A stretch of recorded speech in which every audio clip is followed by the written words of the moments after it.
Rear Admiral Thomas C. Lynch, Superintendent of the United States Naval Academy, spoke before council members and guests on March 18, 1992, at the Sheraton Inner Harbor Hotel. The title of the address is The Mission of the Naval Academy in a Changing World. Introducing the speaker is Dr. Frank Byrd, President of the Baltimore Council on Foreign Affairs. Our guest tonight is the Superintendent of the Naval Academy, which of course is considered as a neighbor by all of us here in Baltimore. In chatting with the Admiral, he suggested that I include in the introduction something which would be of interest to all of you, and that is that he captained Navy's football team in 1963 when they went to the Cotton Bowl, and Roger Staubach played, and that was a period of time in which they beat Army 5 years in a row.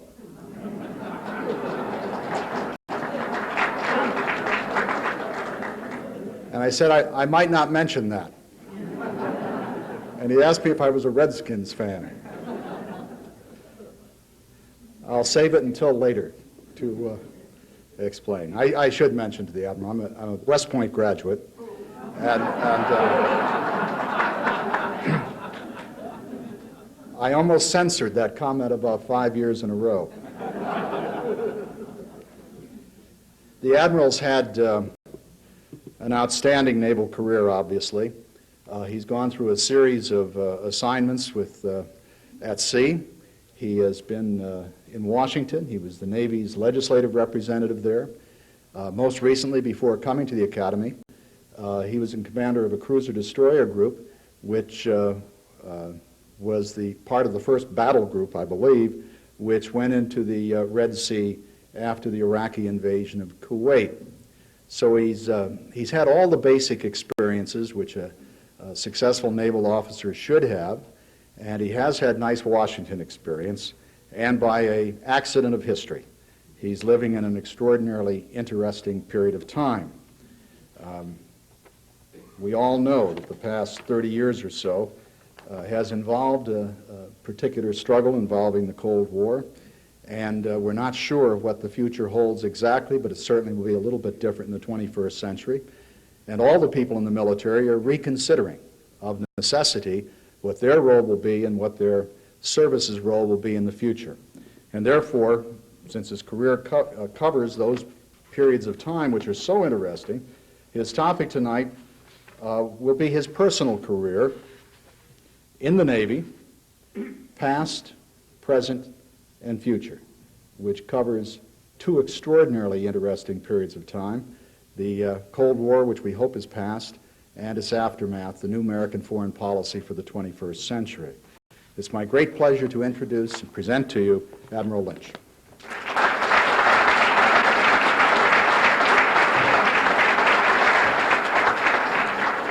Thank you very much, Frank. Got some bad news for you, though. I told the midshipmen, the brigade, and the football team prior to the Army-Navy game this year that I never lost to Army in football as a midshipman, and I don't intend to do it as start doing it as a superintendent. So we started our string for five, drive for five again this year. It certainly is a great pleasure and honor for me to be with all of you this evening, and you who such brave and hardy souls that weathered the elements out there to be with us this evening. I appreciate that.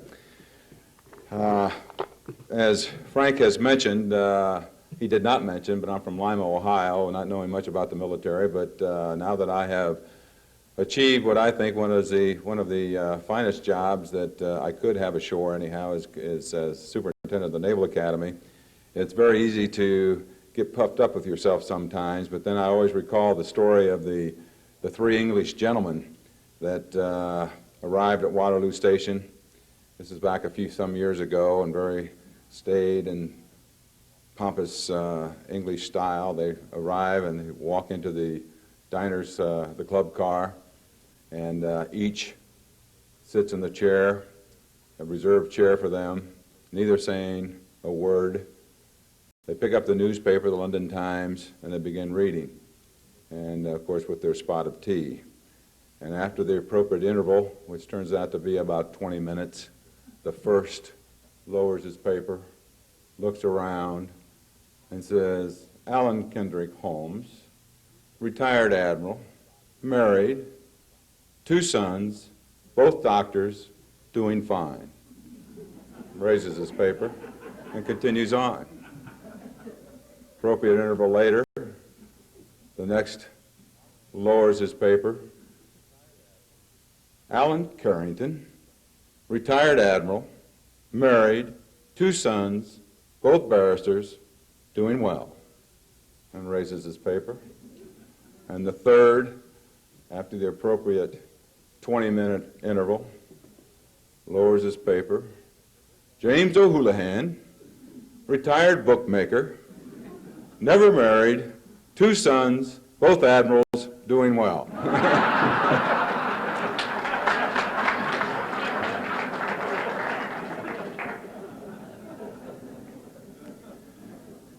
As Frank mentioned, as I was preparing my remarks for this evening, I thought, what is it that you would like to hear from me?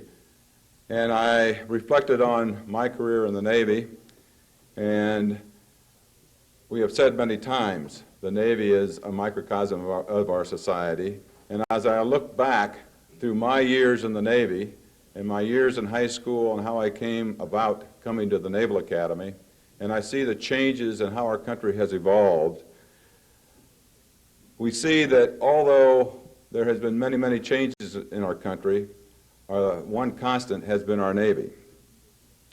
And now, in my current position as superintendent, the need for the Navy and the need for leadership in this country, I believe, has never been greater. I started off, as I said earlier, in Lima, Ohio, and my hero at the time, Frank, was Pete Dawkins. I came to the Naval Academy after reading in Life magazine an article about Pete Dawkins, All-American football player, Rhodes Scholar, captain of the Corps of Cadets at West Point, and I said, this is for me, this is what I want to do with my life. But we had, in those days, in the 60s, in the 50s, and early 60s, we had a work ethic in this country. We had high moral standards. The Peace Corps was in vogue. We were energetic, motivated, and idealistic. I came to the Naval Academy, graduated in 1964, and my class, for the most part, went off to Vietnam. During those periods, I had my first 5 years at sea and came back to the Naval Academy and was ordered back to the Naval Academy in the late 60s, 69 and 70. And at that time, with the hippies, yippies, draft card burners, moratorium, all the things that were going on in our country, my job was to recruit for the Naval Academy, to get out in this very uniform, in the hinterland, across the land, to talk to young men at the time. It was not open to women at the time, but talk to young men about coming back to the Naval Academy. And as we experienced the 60s, it was a difficult time to be in the military. And in many respects, we as a nation, not only did we lose our innocence, but we also came to realize that we were not invulnerable, we were not invincible, and that if we were going to accomplish anything in this world, we were going to have to do it together as a nation and in concert with others. And then we went into the 70s. My own experience in the 70s, I had command of a Navy destroyer. I had that ship for 36 months.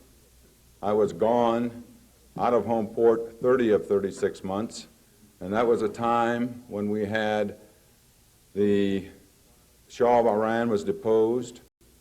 There was a requirement to keep naval forces off the coast and in the Persian Gulf 365 days a year. It was a time when we were recoiling from Vietnam. We were looking within ourselves. It was the me-ism that was taking over. Our Navy particularly felt the brunt of so many things that were going on within our society. We had race problems. We had drug problems. We couldn't get our ships underway. When we did get underway, we were spending so much time at sea because we didn't have the ships the numbers to meet the commitments worldwide, and that forced so many of our strong leadership, and particularly our petty officers, out of the Navy. We had a 22,000 petty officer shortfall in the Navy. Our Chief of Naval Operations testified before Congress that he could no longer guarantee the supremacies of the seas.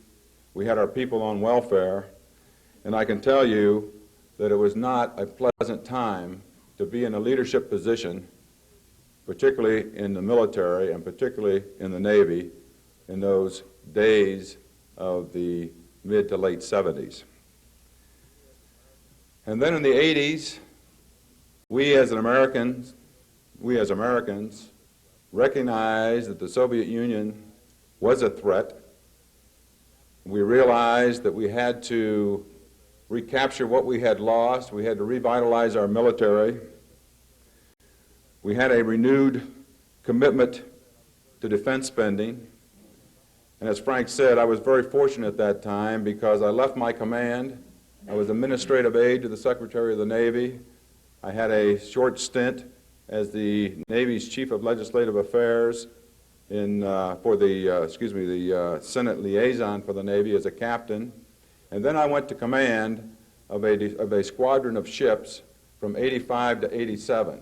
And to go back in command of that squadron of ships and to see that we had now, because of what you have done as taxpayers, replenished the bins, we had money to train, we had combat-ready people, and it was a happy place to be, and a unit and an outfit that was certainly combat-ready.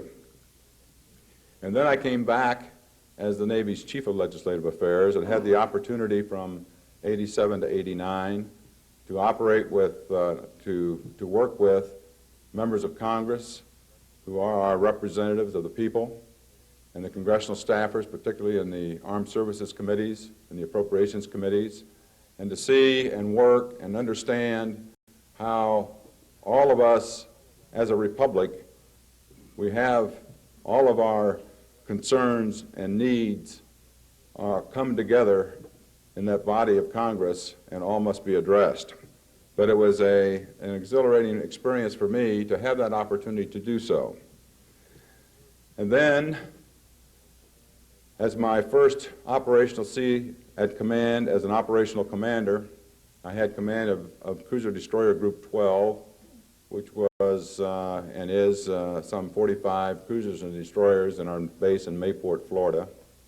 And then we forward deployed. We left in March with aboard the Eisenhower, which was the heart of the battle group, and we forward deployed to the Mediterranean for a 6-month period.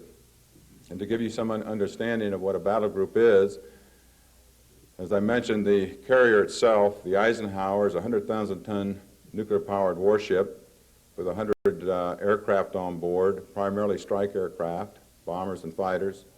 If you put the aircraft carrier on end, it would be taller than the Empire State Building, along with about 10 to 12 ships, cruisers and destroyers for anti-air and anti-submarine protection and offensive capability, and along with the amphibious forces, amphibious shipping, and 2,000 combat-laden Marines, and the support ships that go with that, the ammunition ships and the logistics force. And we spent 6 months operating from our bases on the East Coast over in the Mediterranean. And during that period, much was going on back here because of the dissolution of the Warsaw Pact and what was going on in Eastern Europe. The Berlin Wall had come down. In fact, Fred Francis was on board and asking me, why is it that we still are funding your salary and having this carrier here in the Mediterranean when there is no threat and there is no problem and peace is on the horizon? I couldn't tell him at the time, but I really believed that we would be called upon to take out Rapta, which is a chemical producing plant in Libya. There were much speculation in the press. I had no specific direction to do so, but we certainly knew where it was, we certainly knew how it was defended, and we certainly knew what was going on in that chemical producing plant in Libya that was providing those chemicals throughout the Third World, particularly in terrorist nations. I couldn't tell him that at the very time that he was on board, the Libyans had loaded up a mothership with Palestinian terrorists, which was in the papers, and had gone ashore in Israel with the expressed intent to kill, maim, shoot men, women, and children, anybody they could reach. The mothership escaped. The terrorists did not. The Israeli Defense Force intercepted them before they, and on the beach, and some before they arrived. But at the time, we were surveilling the mothership, and it appeared that she was preparing to load out for another mission. As it turned out, that didn't happen. I couldn't tell him, although it was quite evident of many of the conversations I had with the leadership, both civilian and military, in all the littoral countries of the Mediterranean that would come aboard the ship, the carrier, for a day at sea with us, and never fail to say, thank you. On behalf of my country, we thank you for what the peace and the stability that you provide to a very turbulent area of the world for us. And then, on the morning of the 7th of August, when we were operating in the eastern Mediterranean, finishing up just about 6 months forward deployed, and the way we normally do it is the carrier that's on station will normally have a major exercise in the far reaches of the eastern Mediterranean. At this time, we were operating with the Turk and the Israeli aircraft and surface ships. And in the Navy, we train the way we're going to fight, which means we do everything in peacetime the same as we would do in wartime. The only difference is we do not pull the triggers. And so we were heavily engaged in the eastern Mediterranean in this operation, and at the same time realizing what is going on in Kuwait. The Iraqi invasion went down on the 2nd of August, and realizing that we may be called upon to take some action from the Mediterranean to get to Iraq by air, or it may be an opportune time for others to create a problem somewhere in the Mediterranean or even in Eastern Europe, with all focus on the Persian Gulf area. But we were operating in the Eastern Mediterranean, awaiting our relief carrier to come in the Western Mediterranean, and then we have a sort of a war on war with one another, and then we join up for a major battle force exercise, and then the off-going carrier heads for home. When at 0500 on the morning of the 7th of August, I received a call from the fleet commander that told me to take the battle group and whatever else I needed from the Mediterranean and to immediately proceed and transit the Suez Canal, be in a position in the Red Sea to interdict the Iraqis if they continue south from Kuwait into Saudi Arabia. It's a Navy commercial, and it's something for which I am very proud, but 36 hours later, 36 hours from the time I received that tasking, we had ceased what we were doing in the Eastern Mediterranean, turned, rearmed, and refueled the entire battle group, swapped out our parts and planes, and we had midshipmen on board, so we offloaded the midshipmen in Sigonella, transited the Suez Canal, and at that time I was somewhat dubious that President Mubarak would permit us to transit the Suez Canal. We must remember, back on early August, no one was quite sure how the world would align. No one was quite sure just what was going to happen. But within 36 hours, on the afternoon of the 8th of August, we were in the Red Sea, bombers fully loaded, airborne with combat air patrol support, ready to go 700 miles from the Red Sea to the Kuwait-Saudi border. The Independence, the carrier Independence and her battle group had done the same thing and were now positioned in the Gulf of Oman, also 700 miles from the Kuwait-Saudi border. I believed then, and I believe to this day, that Saddam and the generals got together for their afternoon briefing on the 8th, and they said, it appears that President Bush and the Americans mean business, and they're serious about this. We better hold off here to see how all this evolves. And I believe that when Saddam Hussein hesitated, he lost the initiative, and when he lost that initiative, he basically lost the war, because I think the rest, with what we know about Desert Storm, we are very proud of. It was a quick victory, but we must remember, and my point is that had he taken all of Saudi Arabia, the entire peninsula, when he had the opportunity to do so, had we not had the 6 months to prepare, had we not had the host nation support and all the ports and all those airfields in Saudi Arabia and all that time to marshal our forces, it could have been a very different story.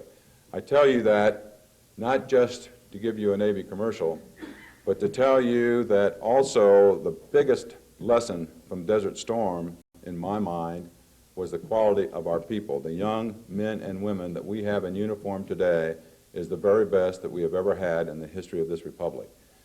I would say to you, in fact, I've discussed this with other warfare commanders, and we would, without a doubt, swap the Iraqi generals, our M1A1 tanks for their Russian T-72s, our F-18s and F-14s and 117 stealth bombers for their MiG-29s. We would swap them weaponry for weaponry as long as we still had our people, and we believe that the result would be the same.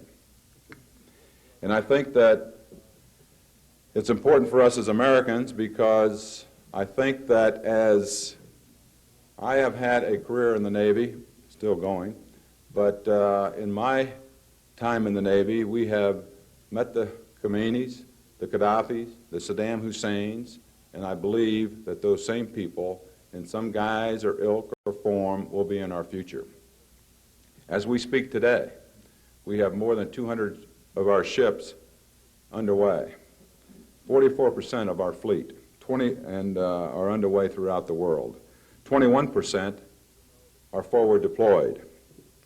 And even though the Cold War is a thing of the past, and we won the Cold War because we had the commitment to do so, but it has not eliminated the need for us to have forces and ships forward positioned to promote stability and to demonstrate our solidarity to our allies and our friends throughout the world. As I've mentioned now, as a flag officer, I've been very blessed to have had the job of Chief of Legislative Affairs, my first assignment as a flag officer, to have command of a battle group at sea, and I might add that when we returned in September to replenish our forces to get ready to get back over as soon as we can, we then went down off the coast of Colombia, where the Navy right now today is fighting the war on drugs, and we spent a 45-day stint there right before Christmas interdicting drugs coming north to our shores.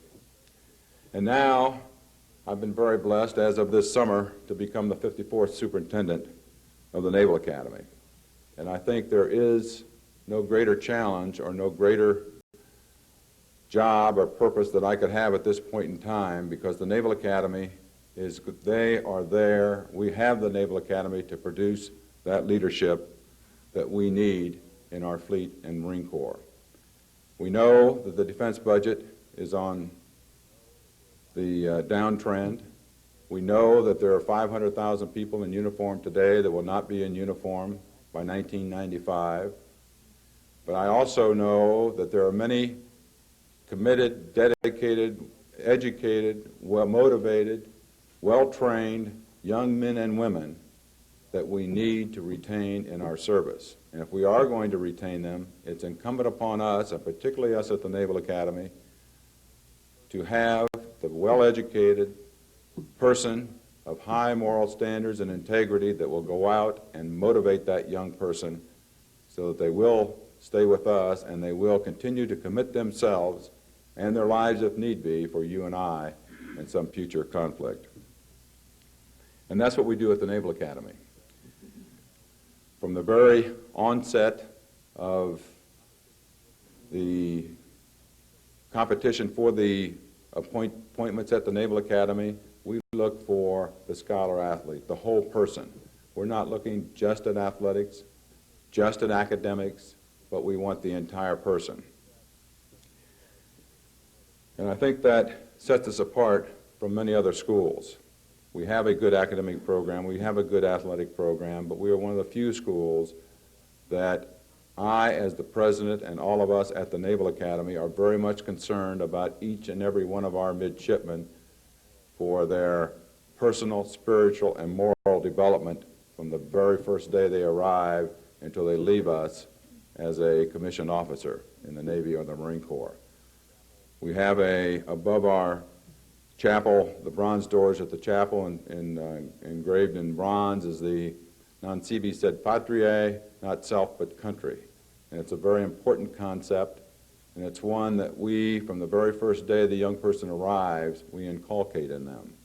And we have a saying, shipmate in self. If you're going to be a leader in our Navy today, and this is a mature audience here, you understand what I'm saying, but if you're going to be a leader, you must think in every thought, word, deed, and action, what effect will this have on my ship? What effect will this have on my shipmates? And then, what does it do for me?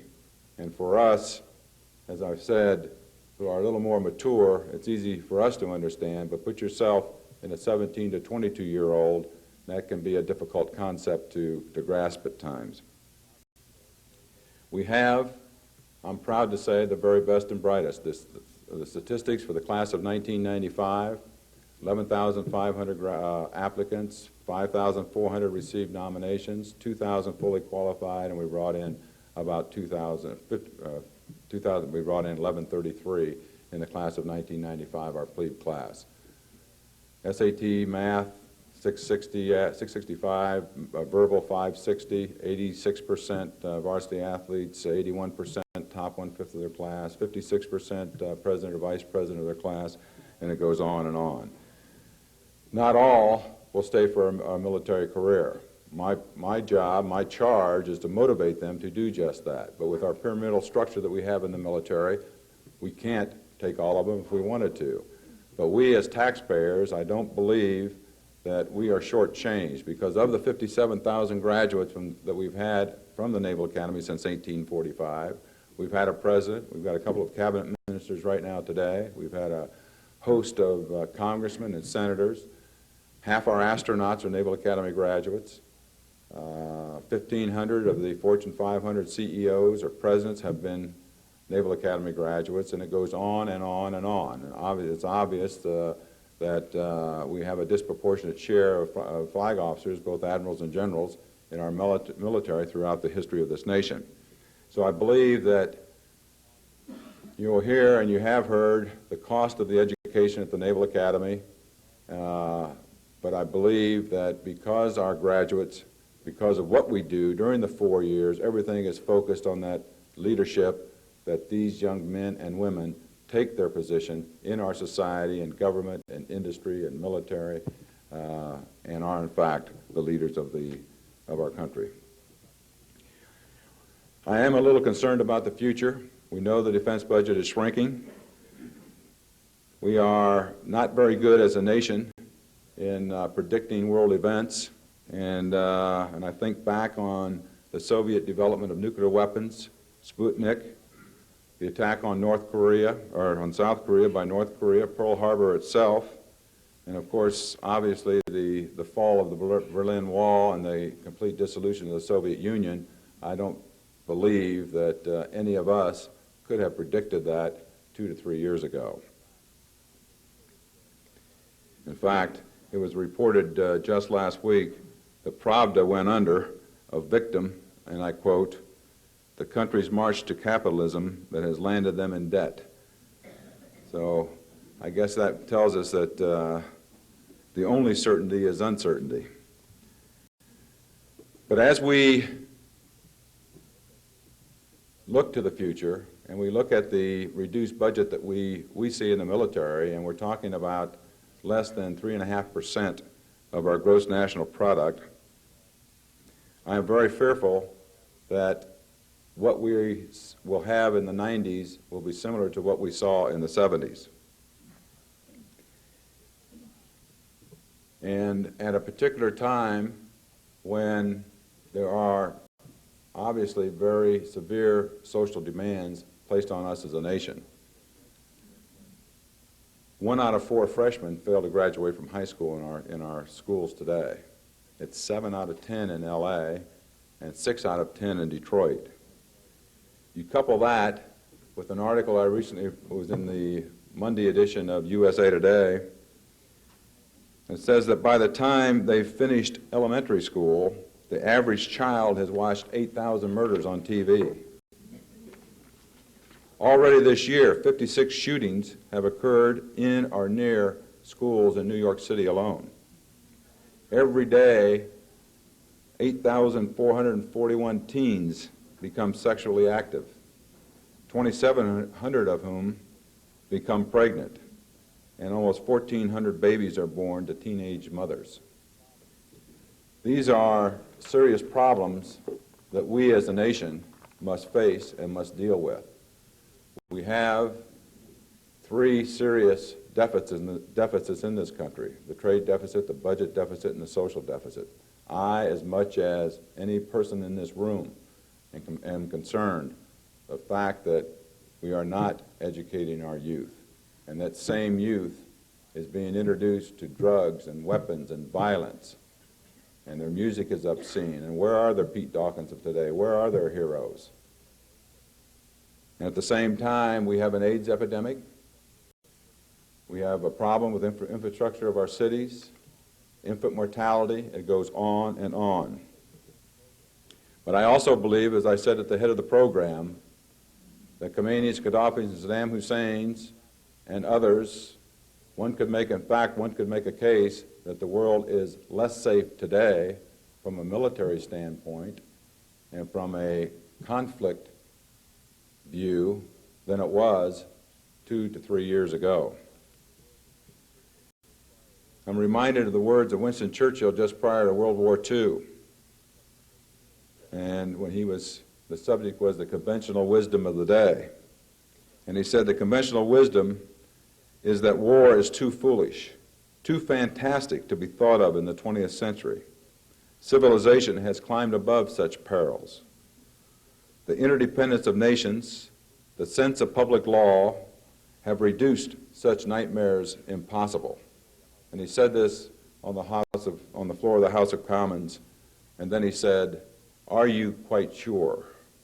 Pity to be wrong." And I think that is where we are today.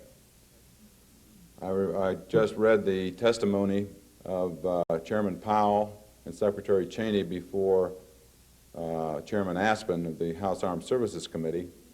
And Chairman Aspen's point is that we've had a revolution in the Soviet Union. We've seen the demise and the fall of the Berlin Wall. We've seen the demise of the Warsaw Pact. And now, since then, there's been a second revolution on 19 August when we had a coup in the Soviet Union, a failed coup. So you've had 2 revolutions, and yet you, Cheney, and you, Powell, are coming up here and say we still need this level of funding for defense. And Secretary Cheney replied, "That's true, Mr. Aspen, but let me ask you, when is the 3rd revolution going to take place? And where will it be, and who will participate? Or the 4th revolution or the 5th revolution?" And I think these are things that we as Americans must think about, we must be concerned about. You wouldn't be here this evening if you were not. I think that it's obvious that I have found, as a young person from Lima, Ohio, coming to the Naval Academy, I have found the Navy to be a challenging, demanding, and rewarding profession.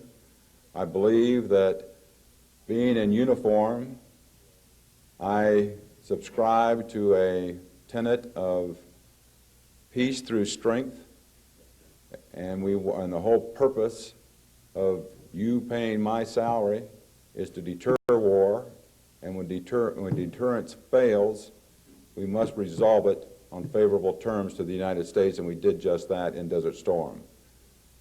And now we as Americans are faced with an awful lot of problems at a time when we just knocked off the last bad guy on the block, and we see the dissolution of the Soviet Union, and where are we going in the future, and how much defense is enough? I think in summation I would say, remember the words of Alexis de Tocqueville, the Frenchman, when he said, "America is great because her people are good, and if the American people ever lose their goodness, America will cease to be great." And I certainly have not seen that at the Naval Academy. I don't see it here this evening, and that gives me, and I think all of us, great hope for the future of this republic. Thank you. The question has to do with the possible congressional reforms of the military academies, which, as I understand it, would have all the academy graduates become reserve officers and the same access to becoming regular officers as the graduates of Naval ROTC or other ROTC programs. The implication being that the uniqueness of the military academies would be changed. I think there are three questions. One, would the Admiral explain that situation as he sees it? Secondly, would he comment upon the quality of the reserve officers, which he has to be positive. And thirdly, what impact would such changes have upon the mystique of the Naval Academy? Well, first of all, I would say that I think as we have the downsizing of the military, there's going to be an awful lot of harebrained schemes, a lot of different ideas, thoughts, discussion about different ways of getting the job done with the primary focus being on how can we cut costs. So there's several different things. One, on the Reserve Commission itself.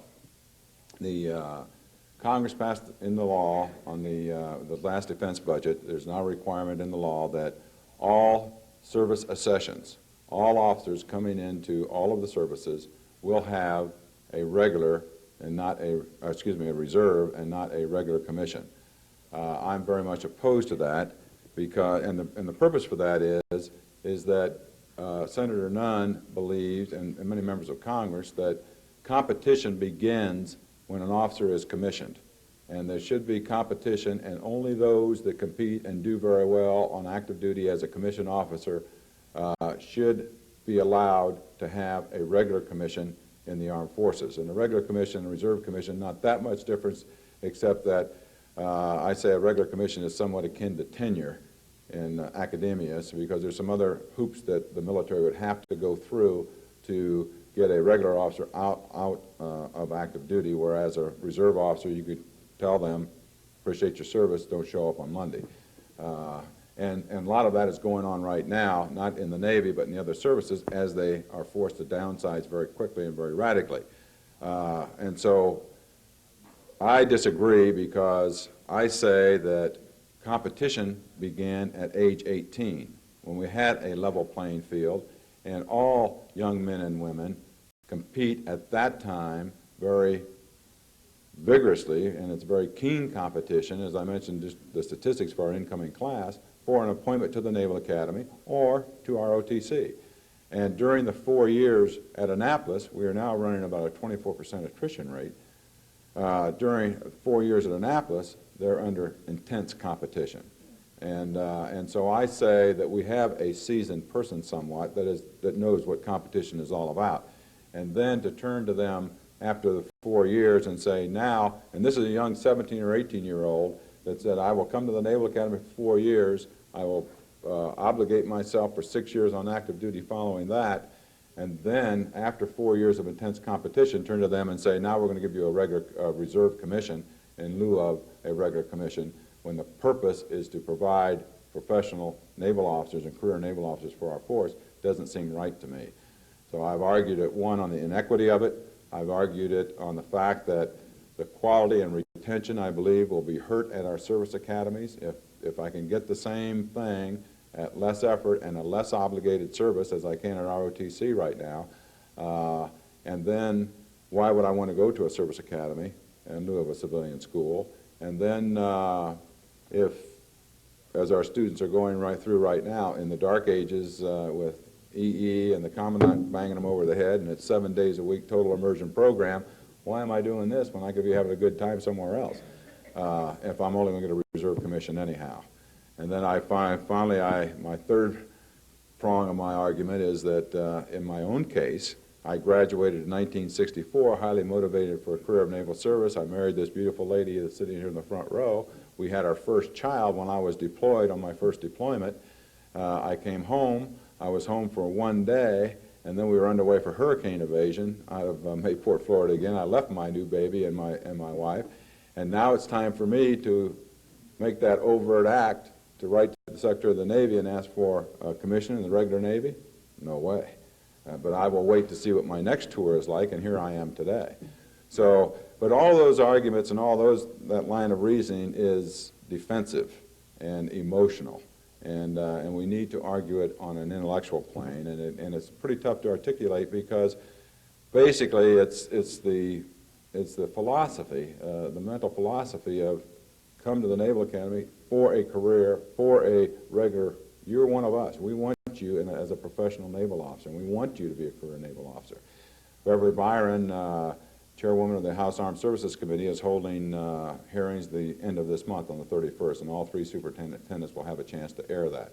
On the question about regular versus ROTC, or Naval Academy versus ROTC, you don't see that when you get out in the fleet, because if a job needs to be done, you take the very best qualified to do the job, and I have seen ROTC and I've seen OCS officers, and I've seen, in fact, my best friend right now today had started as an enlisted man and came up through the ranks as an enlisted man, and he's now the military assistant to Secretary Cheney. And so you see all, and you see all will produce. We need a complement of all. It was not just Service Academy. It was not just ROTC or OCS. It was everybody working together that did the job in Desert Storm, and we have that combat level, that high combat level of readiness where we have. But I will say that you still need that core of professionalism that the Naval Academy and the Service Academies provide, because at some point in time you're going to have a very unpopular war. Right now the gay-lesbian issue is a very big issue on college campuses. There are things that if we need to, we have to have a certain level of engineering, for instance, and we can do that, and ethics and leadership training, and have that professional core in a total immersion program, and I say that we should not lose that. I think the first part of that question is, what are the Academy's educational goals as the superintendent sees them? Yes. And the second part is, do you have any plans for cooperation with your neighbor, St. John's College? The first one's a little bit easier because Chris Nelson, the president of St. John's, we are friends, and for instance, he had about a month ago now an ethics and athletics seminar there on the campus on Saturday. We must have had about a dozen midshipmen participate. I personally participated. So did Tom McMillan and Arthur Ashe and a few people like that. So it was we've tried to share as much as we can between schools. We are, by the nature of the beast, we are a highly technical engineering type school, and they are the antithesis of that. They're liberal arts, and but we do have some courses, of course, that are non-technical. But we do not share students or faculty between the two schools. My own goals for the Naval Academy itself, in fact, my biggest challenge right now as the superintendent of the Naval Academy, is to maintain the balance between the academics, the athletics, and the professional development. All have increased dramatically since I was a midshipman in the 30 years. Right now, in academics alone, we have 18 majors, 14 of which are in math, science, engineering, 100 hours in our core curriculum, heavy math, science, engineering, 145 credit semester hours to graduate from the Naval Academy, and the average midshipman sleeps about 5 hours sleep a night. And so I am very much concerned. I've brought down David Rossell from the University of Delaware, Guy Stevers, the former president of Carnegie Mellon, Dexter Whitehead, professor emeritus at Virginia, and I've had them look at my curriculum and make a recommendation. Their recommendation is make it a 5-year program, as we have it in civilian schools right now for what you have. Congress would like to see it as a 2-year program there. So, but my problem is, how do we maintain that balance? Because we're not going to do away with the athletics. We believe in strong body, strong mind. We're not going to do away with the professional development, because that's what we're there for. And yes, we are a complex, sophisticated technical Navy. We do need to have the engineering curriculum that we have. And so to try to keep all of that balance, I just say to you is that's why I have the very best job in the nation today, because I have an opportunity to work with 4,300 of the brightest and most energetic and fun young people to be around and do that on a daily basis and understand the pressures and demands that they have. Just makes my life very, very worthwhile at this point in time. The question is, would you comment as a naval officer about your feelings concerning the Israeli attack upon the Liberty? Well, I have to, first of all, I was not in the Mediterranean when that attack took place. I've certainly read about the attack. I, as all of us as Americans, and I think all of the Israeli citizens, feel very badly and regret what happened on the Liberty. We as a nation, our country, has accepted the Israeli position that there was a mistake and they didn't mean to do it and they didn't realize it was an American ship. They thought it was Egyptian when they shot it. Our country has accepted that, and so I have to accept it. The observation was that you referred to a number of possible threats now existing instead of the major threat of the Soviet Union. And the question was two-part. One, would you comment upon what you think that means for the naval establishment, first of all? And then second, would you comment about its implications for NATO?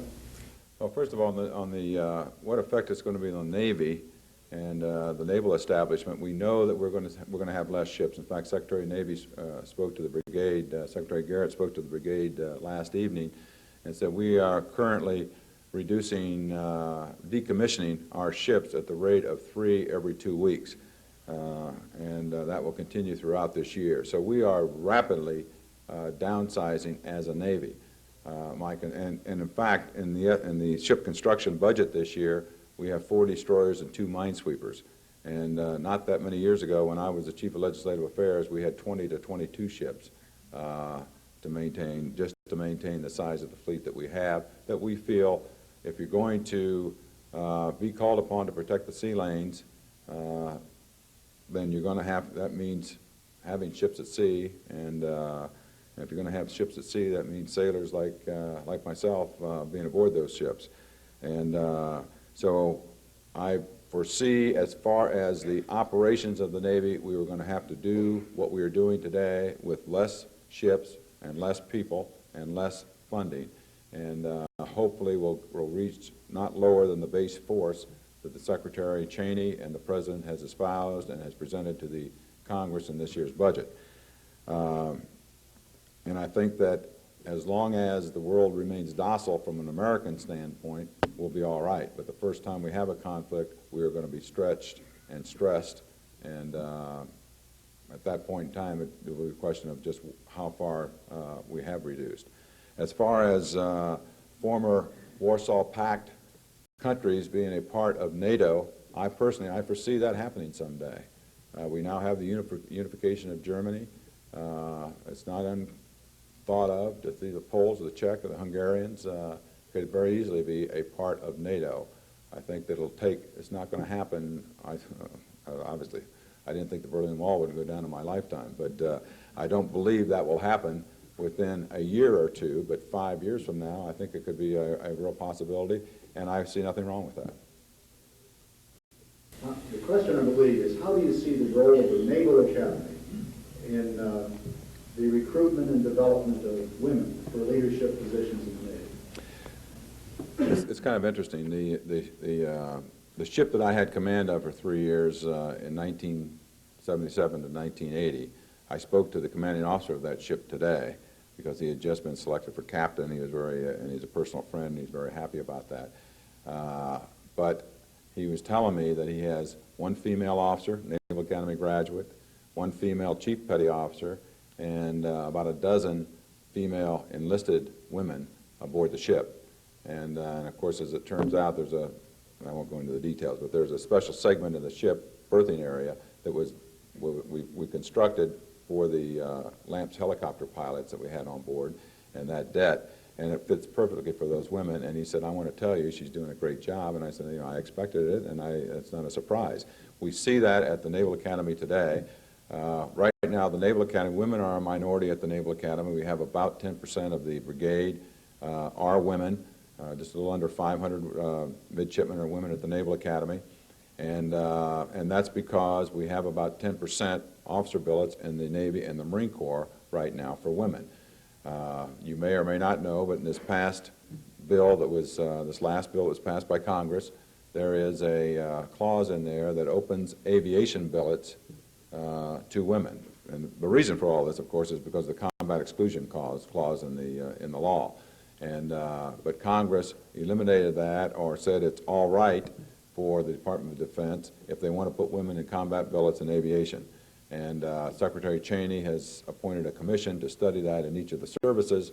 And because it's one thing to say we'll put women in as P3 pilots where they're land-based all the time and really not into the combat zone, or do you want to have women aboard F-14s as fighters on the F-14s or the A-6 bombers that have been with me in the Red Sea with 6,500 men and some number of women going in to conduct the first strike against Saddam Hussein. If we as Americans, that's what we want to do, and that's what's going to happen, then I foresee in the future we will have more women at the Naval Academy. The women that we do have at the Naval Academy are, as you would imagine, they're doing everything a man is doing, and they're doing it very, very well. And of course, you're living proof with your own daughter. But we see that in the fleet, we see that everywhere. There's no question about the performance of women, either at the Naval Academy or at sea in the fleet in demanding billets. They do the job. Anything that they are physically capable of doing, they do, and they do it as well as their male counterparts. And the standards, because of the physiological makeup of a woman, there are some standards in the physical fitness test and the training and things like that that we do not require them. But if there are standards required that you must meet to become a pilot, they meet those standards, and they perform, as I've said, as well, if not better than the male counterparts. So I think that, and that's one good thing, and again, about the service academies, we can bring them together there at that time, and they become accustomed to living together. The question is, what will the Navy's capabilities be in 1995? I think if the Congress holds to what the President has submitted as a budget, we are in pretty good shape. But we are not building the Seawolf. We're not building the P-7, the follow-on to the P-3. We're not building the Seawolf as a follow-on to the 688 submarine. We're not, probably won't build another aircraft carrier. We are building some destroyers, as I mentioned. But a lot of the follow-on things, and I think if we have what we have in the budget today, as it's projected right now by the President, I think that we will not be unsafe. And I think that we'll be in a position where we'll still have a force capable to meet the threat as we project it to be in 1995 as of this day. If the budget is severely decimated and we go too far, I'm not sure. I can't predict that. I don't really know. I just some of the doom and gloom that I have heard and possibilities I shudder to think of, because again, we're going to go right back to where we were in the 70s, and if we have conflict in the future, no, you're not going to have the capability that you had, that we enjoyed as Americans in Desert Storm. It just will not be there. And you might as well just tell Saddam Hussein or anybody else, you take it because I'm out of here, because it's not be worth the cost and loss of life that we will experience at that point in time, in my view, if we have severe detriment to the budget. I was too terse in repeating that question. I think part of the question was, what is that threat which you defined in 1995, which the forces will be able to meet at the levels you now project? At the levels, if we had another Desert Storm in 1995, we could handle another Desert Storm in 1995 with the forces that are projected right now. So I'm not, with the President's budget that's before the Congress right now, I have no problems with that. What will the downsizing mean for the Naval Academy and the other service academies? The service academies, as we downsize, of course, that'll mean reducing the number of ROTC units and the overall accessions that we bring into the military. And that we've got to bring some accessions so that we have, in fact, we are forcing those out from the other end. We have our selective early retirement boards right now where commanders and captains and senior petty officers, chief petty officers, they've got 20 years in, and depending on what the current job they have and what the prospects are for the future, a special board has been meeting to tell them, we thank you for your services, we hope you enjoy your retirement, but we'd like to have your retirement by the 1st of August. And that is because we've got to have the upward mobility, we've got to bring in the young people. Service Academy accessions have been historically about 10 to 12% of the total officer accessions. Right now we're going from 4,500 to 4,000 midshipmen by 1995. And I hope that we don't get much lower than that. The comment was that the former Soviet Union, Russia particularly, is selling destabilizing military weapons to countries around the world. What is your reaction to that? Well, I think that, first of all, I'm not a politician and I'm not representing the administration, so I don't know what the official policy is on that. And I'm certainly not going to counter what my President and Commander-in-Chief has to say about that subject.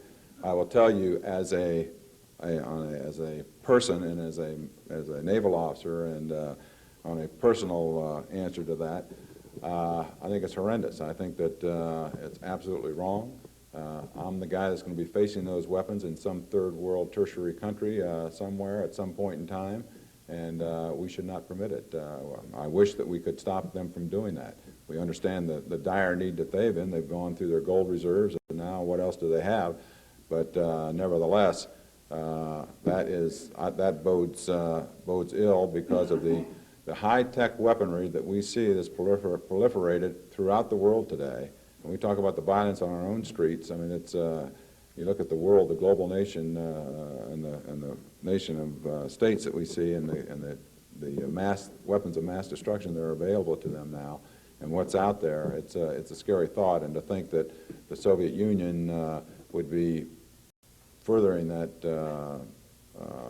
spread of proliferation of weapons is not a happy thought for me.